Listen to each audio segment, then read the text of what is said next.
பொதுவாவே நம்மளோட மகரம் ராசிக்காரங்க எப்படின்னு பாத்தீங்கன்னா, இவங்க மத்தவங்க கிட்ட பேசும்போது, எதிர்ல இருப்பவர் படிச்சவங்களா, இல்ல படிக்காதவங்களா? அவங்க ஏழையா, இல்ல பெரிய பணக்காரனா?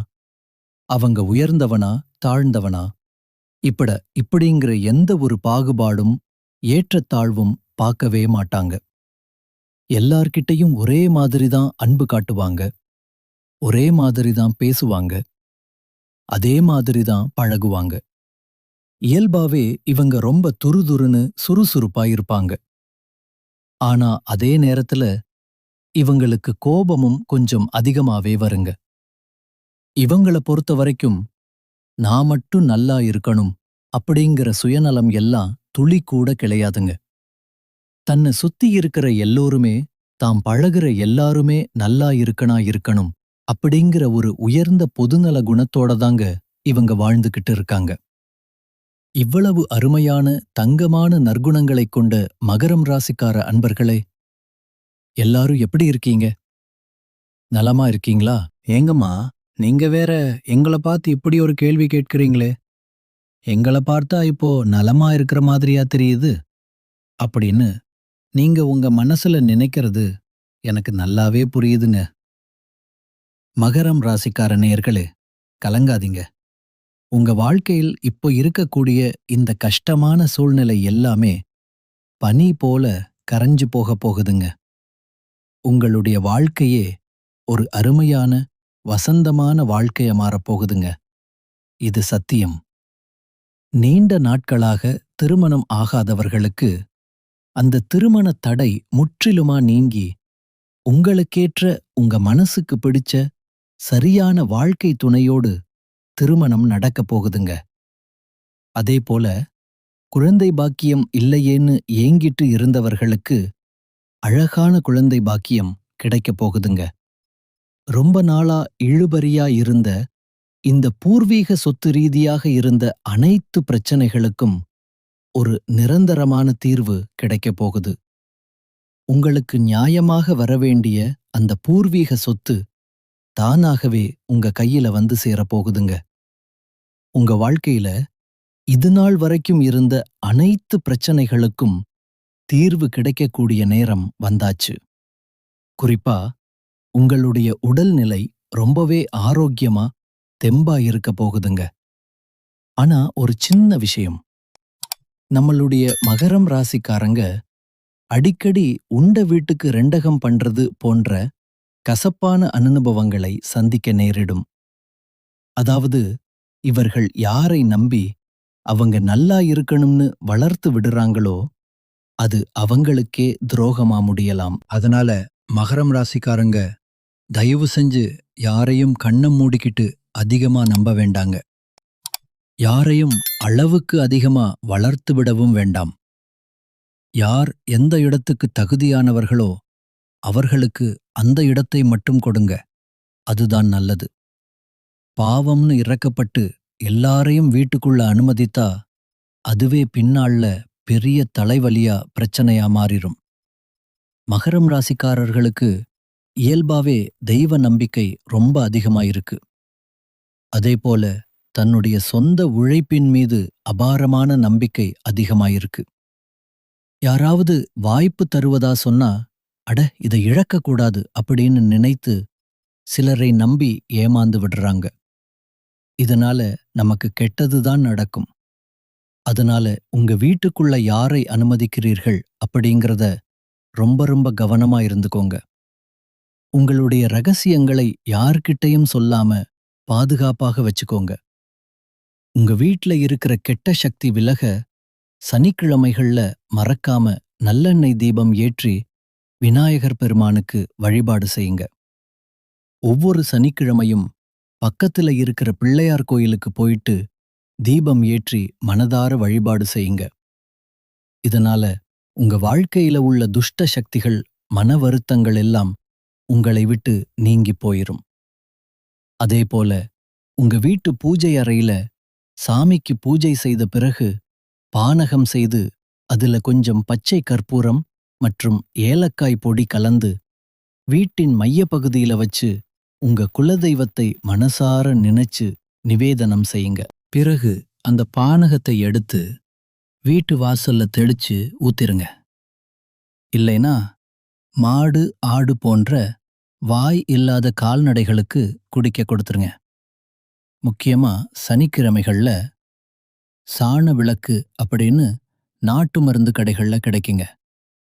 அதை வாங்கிட்டு வந்து அதுல லேசான மஞ்சள் தடவி சுத்தமான நெய் ஊற்றி பசந்திரி போட்டு விளக்கேற்றி அந்த விளக்கை ராத்திரி தண்ணில கரைச்சி விட்டுருங்க. ஒருவேளை கரைக்க இடமில்ல அப்படின்னா வீட்டு வாசல்ல இருக்கக்கூடிய பைப்ல, அதாவது தண்ணீர் குழாயில் கரைச்சிருங்க. தூங்கறதுக்கு முன்னாடி வீட்டு வாசல்ல கொஞ்சம் பச்சை கற்பூரத்தை வச்சு வீட்டை 3 முறை சுற்றி வீட்டு வாசல்லையே அந்த பச்சை கற்பூரம் ஏற்றி விட்டுருங்க. இதனால கண் திருஷ்டி, கெட்டது எல்லாமே விலகி ஓடிடும். நம்பிக்கை துரோகம் செய்யறவங்க, உங்களை ஏமாற்ற நினைக்கிறவங்க உங்க எல்லை பக்கமே வராம ஓடி போயிருவாங்க. நிச்சயமா உங்கள் வாழ்க்கையில இனிமேல் நல்லதுதாங்க நடக்கும். கெட்டதுங்கிற பேச்சுக்கே இனி துளி கூட இடம் கிடையாதுங்க. முதல்ல உங்களோட மனச சுத்தமாக்குங்க. கண்ணாடி சுத்தமா இருந்தாதான் உங்கள் முகம் அதுல தெளிவா தெரியும். அதே போல நீங்க சுத்தமா இருந்தாதான் உங்கள் வீடு சுத்தமா தெய்வ கடாட்சமா இருக்குங்க. உங்கள் வீட்டில் இருக்கக்கூடிய கெட்ட சக்திகள் நீங்க இந்த சின்ன சின்ன விஷயங்களை கண்டிப்பா கடைபிடிக்கணுங்க. செவ்வாய்க்கிழமை அன்னைக்கு தவறாம முருகப்பெருமானை வழிபாடு செய்யுங்க. தினமும் மாலை நேரத்துல நல்லெண்ணெய் இல்லைனா நெய் விளக்கு ஏத்துங்க. ஓம் சரவண பவ அப்படிங்கிற அந்த மந்திரத்தை தினமும் ஒரு 11 முறை சொல்லிக்கிட்டு வாங்க. வாரம் ஒரு முறை அம்மன் கோயிலுக்கு போய் அம்மனை மனந்ததார வணங்கிட்டு வாங்க. பிரதோஷ நாட்கள்ல சிவபெருமானை வணங்கிட்டு வாங்க. செவ்வாய்க்கிழமை அன்னைக்கு அசைவம் சாப்பிடுறத, அதாவது கறி விருந்து சாப்பிடுறத தவிர்ப்பது ரொம்ப நல்லதுங்க. குங்கும அர்ச்சனை செய்யறது அம்பாளுக்கு ரொம்பவும் உகந்ததுங்க. வீட்ல முடிஞ்சா கொஞ்சம் வேப்பிலைய வச்சிருங்க. நவ கிரகத்துல செவ்வாய் பகவானுக்கு வழிபாடு செய்யுங்க.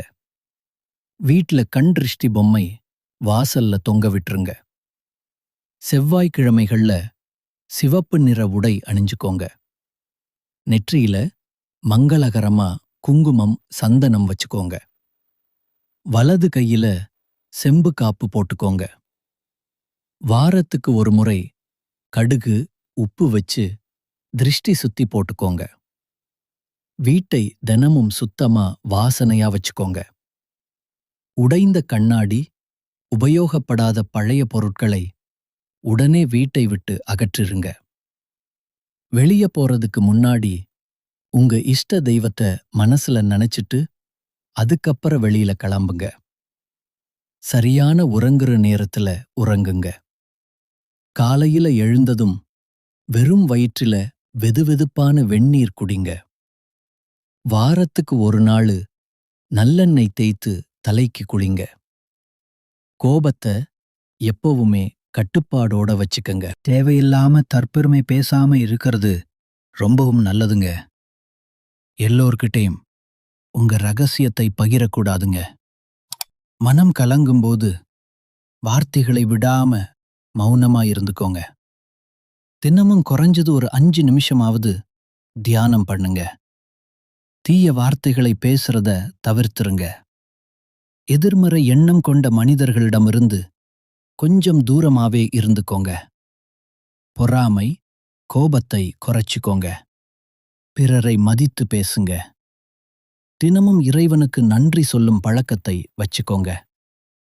செவ்வாய்க்கிழமை அன்னைக்கு சுண்டல் இல்லைன்னா பச்சை பயிரை தானமா கொடுங்க. வாயில்லா ஜீவன்களுக்கு, இலைகளுக்கு உணவு வழங்குங்க. பொன்னாங்கண்ணி கீரை, அகத்தி கீரையை உங்களுடைய உணவுல அடிக்கடி சேர்த்துக்கோங்க. காரம் அதிகமா சாப்பிடாதீங்க. காரத்தை கொஞ்சம் தவிர்த்துக்கோங்க. வாரத்துக்கு ஒரு நாள் பழம் மட்டும் சாப்பிட்டு விரதம் இருங்க. வெல்லம் கலந்த நீரை தினமும் குடிங்க. சிவப்பு பூ இறைவனுக்கு தானமா கொடுங்க. வீட்ல தினமும் விளக்கு முன் ஒரு டம்ளர் நீர் வச்சிருங்க. எலுமிச்சை, மிளகாய் வாரம் ஒரு முறை மாற்றுங்க. இரவு தூங்குறதுக்கு முன்னாடி உங்க இஷ்ட தெய்வத்தை நினைத்து மனதார பிரார்த்தனை பண்ணிட்டு தூங்குங்க.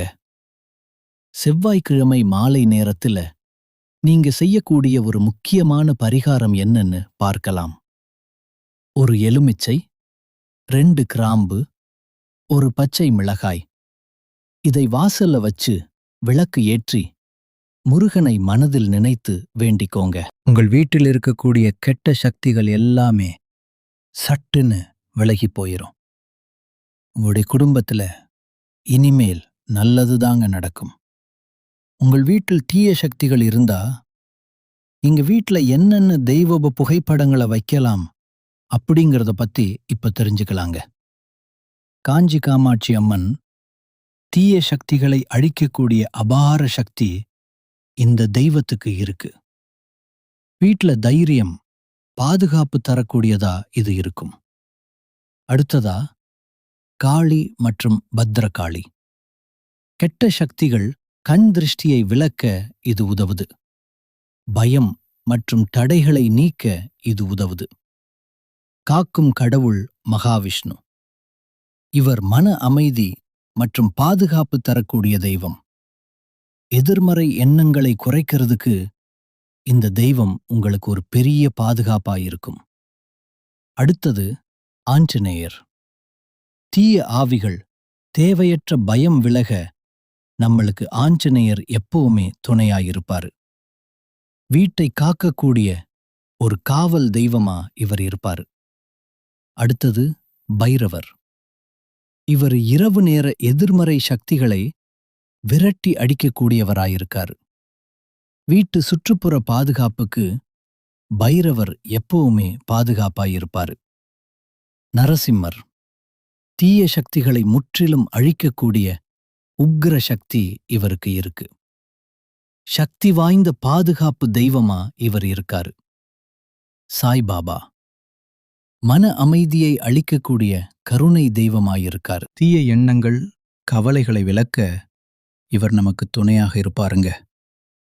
வீட்ல வடகிழக்கு மூலையில நீங்க இந்த தெய்வ புகைப்படங்களை தாராளமா வைக்கலாங்க. கிழக்கு அல்லது வடக்கு சுவர் இருக்கிற இடத்துல நீங்க தெய்வ புகைப்படங்களை வச்சீங்கன்னா தெய்வ அருள் முழுமையா உங்களுக்கு கிடைக்குங்க. நம்ம ராசி மண்டலத்துல 10ஆவதா இருக்கக்கூடிய ராசி தாங்க இந்த மகரம் ராசி. மகரம் ராசியின் அதிபதி யாருன்னு பாத்தீங்கன்னா சனி பகவானுங்க. உத்திராடம் 2, 3, 4ஆம் பாதம், திருவோணம் மற்றும் அவிட்டம் 1, 2ஆம் பாதங்கள்ல பிறந்தவங்க மகரம் ராசியில் பிறந்தவங்களா கருதப்படுறாங்க. நம்மளுடைய மகரம் ராசிக்காரங்களுக்கு நட்பு ராசியா இருக்கக்கூடியவங்க யாருன்னு பாத்தீங்கன்னா ரிஷபம், கன்னி, மகரம், மீனம், விருச்சிகம். இவங்க எல்லாரும் மகரம் ராசிக்கு மிகச்சிறந்த நட்பு ராசியா இருக்காங்க. மகரம் ராசியில பிறந்தவங்க பொதுவாகவே மிகவும் இரக்க குணம் கொண்டவங்களா இருக்காங்க. இவங்களுடைய அழகான சாதுரியமான பேச்சால எதிரிகள் எல்லாத்தையும் நண்பனாக்கக்கூடிய அளவுக்கு இவங்களுக்கு திறமை இருக்குதுங்க. இவங்களை பொறுத்த வரைக்கும் தன்னுடைய வாழ்க்கையில 1000 பிரச்சனை இருந்தாலும் அத பத்தி துளி கூட கவலைப்பட மாட்டாங்க. ஆனா தன் நெருங்கிய உறவுக்கு ஒரு சின்ன கஷ்டம் வருதுன்னு வச்சுக்கங்க, உடனே ஓடிப்போய் உதவி செய்யக்கூடியவங்களா இவங்க இருப்பாங்க. தன்னுடைய குடும்பத்துக்காக தன் ஒட்டுமொத்த வாழ்க்கையுமே அர்ப்பணம் செய்யக்கூடியவங்களா இருக்காங்க நம்மளுடைய மகரம் ராசிக்காரங்க. நம்மளுடைய மகரம் ராசியின் அதிபதி கர்மகாரகன் சனி பகவானுங்க. இவங்க நல்லது செஞ்சா தலையில தூக்கி வச்சு கொண்டாடுவாங்க. ஆனா கெட்டது செஞ்சா தூக்கி போட்டு உடைச்சிருவாங்க. பார்ப்பதற்கு முள் மாதிரி எல்லாத்துக்கும் கரடு முரடா தெரிவாங்க. ஆனா உள்ளுக்குள்ள பூ மாதிரி மென்மையானவங்களா இவங்க இருப்பாங்க. இவங்கள முழுசா புரிஞ்சுக்கிட்டு இவங்க கூட இருக்கிறதுக்கு நம்ம ரொம்பவும் புண்ணியம் பண்ணி இருக்கணுங்க. நான் முன்னாடியே சொன்ன மாதிரி இவங்க குடும்பத்துக்காக தன் உயிரையும் கொடுப்பாங்க. மத்தவங்கள எளிதில் நம்பக்கூடியவங்களா இவங்க இருக்கிறதுனால இவங்க பல நேரங்கள்ல ஏமாளியா இருக்காங்க. பெரும்பாலான உறவுகளே இவங்களுடைய கஷ்டத்துக்கு காரணமா இருக்குது அப்படிங்கிறது தான் நிதர்சனமான உண்மை. கவலைப்படாதீங்க. இனி வரக்கூடிய காலங்கள்ல இவங்களுடைய வாழ்க்கையில கஷ்டம் அப்படிங்கிற பேச்சுக்கு துளி கூட இடம் கிடையாதுங்க. இவங்களுடைய நல்ல எண்ணம் போலவே இவங்க வாழ்க்கையும் இனி வரக்கூடிய காலங்கள்ல ரொம்பவே அருமையா செழிப்பா இருக்க போகுதுங்க. கண்டிப்பாக நல்லதே நடக்கும். நல்லது மட்டும்தான் நடக்கும். நன்றி, வணக்கம்.